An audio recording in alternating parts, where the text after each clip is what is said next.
Queensland has one of the highest rates of homelessness in the country.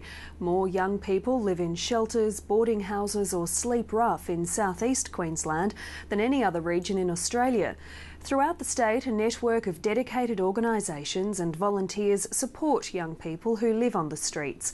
The Australian Red Cross is one of those that provides the basics and reconnects the young homeless with accommodation and education.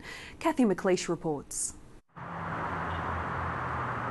On a cold Thursday night, as workers head home for the day, this old church, now school hall in inner city Brisbane, is about to become a sanctuary. Yep, that couch there. Yep. And then have it all facing. Twice a week, Red Cross workers and volunteers come together to create the Night Cafe for young homeless people. Around 100 volunteers from all walks of life have rostered on to help out. Just after the floods, I was quite busy doing sort of full-time work, and I thought, maybe it's time I sort of gave something back. Chef Andrew ELDRIDGE is here for his first night. Yeah, roll with it a bit, sort of hang at the back. Let some other people take the lead, see how it goes, I guess. I don't know. It'll be the first of many, I think, so. The Red Cross vans head out to the usual pickup spot in the city. Until last year, the service was based in Brisbane City Hall, where it was easy for the young homeless or streeties to get to. But while the building is being renovated, 2 nights a week, they wait here for the Red Cross.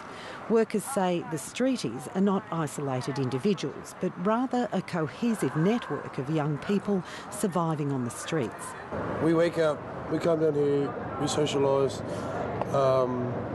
and then we try and figure out how a day goes. Like they talk to each other, so it's like that, sort of like that, almost like an internet broadband.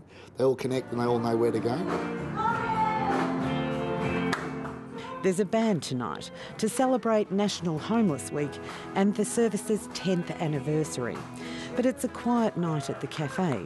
Usually up to 30 young people come here. Tonight it's just 11.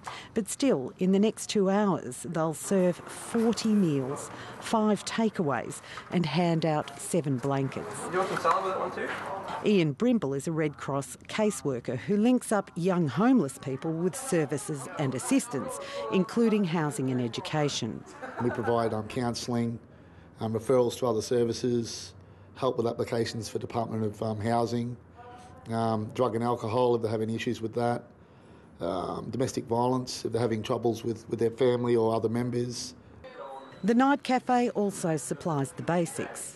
Whether it's a $5 go card, or a $10 go card I should say, or a $5 phone card or blankets, it's just something that just keeps them going. And someone to talk to.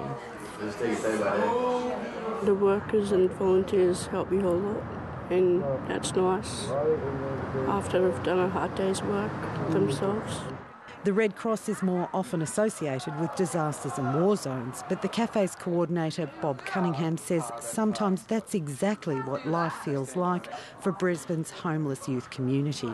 They needed a space, a safe space, where they didn't have to look over their shoulder, where they could get a free hot meal, where they could hang out, where they could access computers.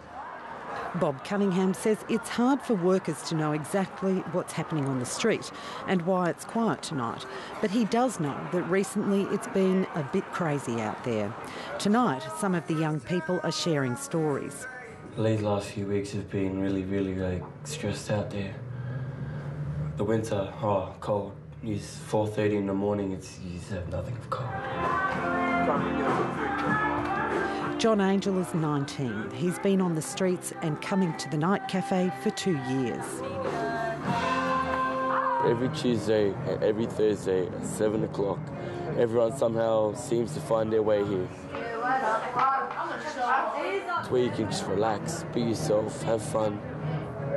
It's like a heaven for 2-3 hours. Jamie, how are you? Good. That's good.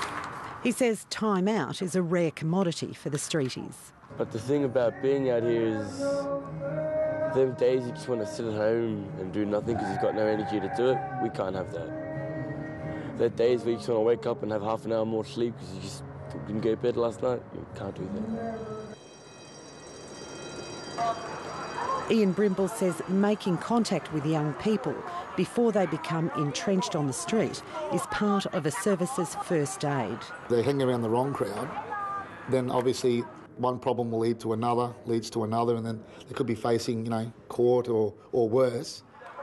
Youth workers say it's impossible to estimate how many young people live on the streets in Brisbane, and just as difficult to quantify the many reasons they end up there. We find that the young people on the streets that we meet here come from a whole range of backgrounds, and we know that they've been loved, but there's other issues. Some people that have actually come to the cafe have been 12 and 13. Pretty terrible to be in that situation. Lisa NEWMAN is the former chair of the Lord Mayor's Community Fund. She says night cafes' early contact with young people is critical. They could be family breakdown, abuse, neglect, mental health problems. But the longer they're on the streets, the more vulnerable they are, and the higher risk of increasing mental health problems, and also the impacts of substance abuse as well, because it's quite devastating having to survive on the streets. There's no simple solution for Brisbane's young homeless, but these workers say small achievements do add up. Some of the cafe's former customers have left the streets. Others have gone back to school, some reconnected home. 2 of them have even become youth counsellors at the centre. They do know the best results come from reaching kids early, and they say the best place for that is where the kids are. I think it's probably proximity too, like when you're in the heart of it all, it's just there for them to come. They have said they need that place in the city. We can provide a safe place for them, and that would be awesome to be back in the city, and I think it'll happen soon, next year maybe.